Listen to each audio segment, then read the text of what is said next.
May the peace of Christ reign in our hearts. May the peace of Christ reign in our hearts.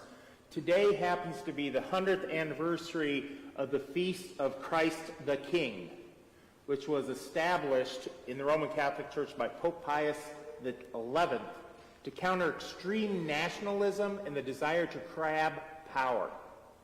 And other strands of Christian thought, including our own, have joined in solidarity with this idea.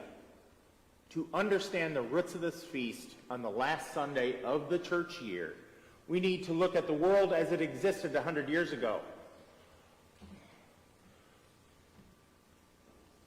The countries of Germany and Austria and Hungary and the Ottoman Empire were all gone. Russia went through a civil war, and there were different people in charge. All of this was a result in destruction as part of World War I. There was an uncertainty that settled across the world because the world had changed. Power dynamics were shifting. A nostalgia for older and better times was in the air, often accompanied by a desire to have a leader who would tell us what to do. And the power vacuums created the problems that led to the evils of World War II. It is so easy to want to have others set limits for us rather than building a world that goes beyond safety for just our family and friends. And leadership in those times takes difficult decisions. But sometimes people even want to have a throne. People want a throne, or people want a presidency, or a position of a CEO of an organization. Imagine for a moment that you are offered an opportunity like that. What kind of throne would you sit on? What kind of throne would you sit on? That is a question that Marcia and I discussed last night as we were traveling back to Muscatine from a wedding that we had attended. We were up at our farm, and she was teasing me about driving my throne to the repair shop yesterday.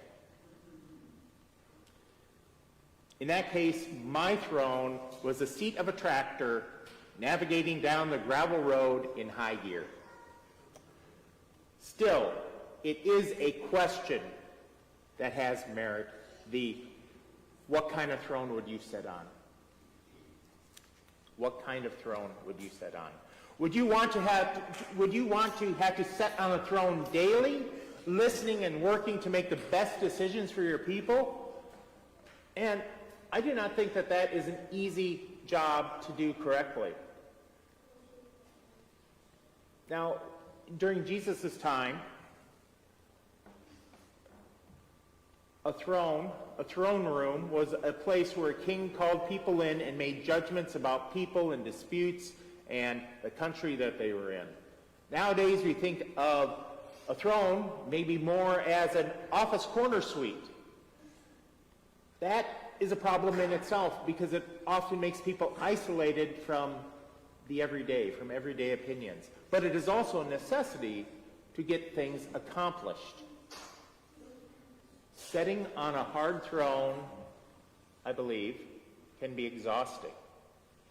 To be able to see what is happening, one would need to be visible, usually maybe at the top of some steps, like we talked with the kids. But it is a problem because if someone is above the eye level of others, they would run the danger of looking down on the people who trusted them. For an ethical leader, this is a heavy, heavy responsibility. During the time of Jesus, the most logical ruling system was that of a leader and subjects. This was not about democracy or individual rights. Rather, it was about the good of the people, the country, or maybe even the empire. But Jesus never really bought into this narrative. He tells us at the beginning of his ministry what he is for and what he is against. He goes into the desert to pray and resist temptations to gather wealth, power, fame. He does not command God, but rather pledges to serve God as he is God himself. Jesus then spends the rest of his ministry building a kingdom the world has never seen. In this kingdom, there is no throne, no people to enslave, and no desire to enrich himself or his disciples. Dignity and a willingness to teach and heal others replace the normal cruelty and slavery in the areas where Jesus walked. That is a society that the world had never really seen before in that area, what we call the Middle East, or any place in the Roman world. Monarchy or tribal leadership was the primary form of government, and it led to haves and have-nots, as well as the infighting among people and between peoples. For Jesus' way of self-governance to work, we must recognize the value of other people, minimizing harm, and stop gathering useless stockpiles of wealth and of needing one another more than needing fame or power. What kind of throne would you want? What kind of throne would you want? Maybe you think, I don't want a throne at all. I don't want that. I would rather someone else make the decisions. And that is fair. The consequence, however, is that it also encourages bad actors, people wanting all the things Jesus rejected, and people with that power becoming despots.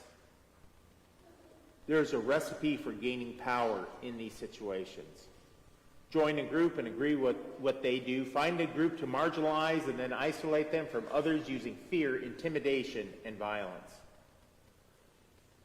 Such a kingdom, such an empire, led Jesus to his death on the cross. That shocking story we see in the gospel today. And once again, Jesus rejects a crown and a label as King of the Jews. Instead, he shows us how far he is willing to go to live as one of us, walking through suffering and offering comfort to others. Jesus traded a throne for a place at our tables. He looks at us, breaks bread with us, and gives thanks with us, and then shares a meal with us. Then he asks us to go out and do the same for others.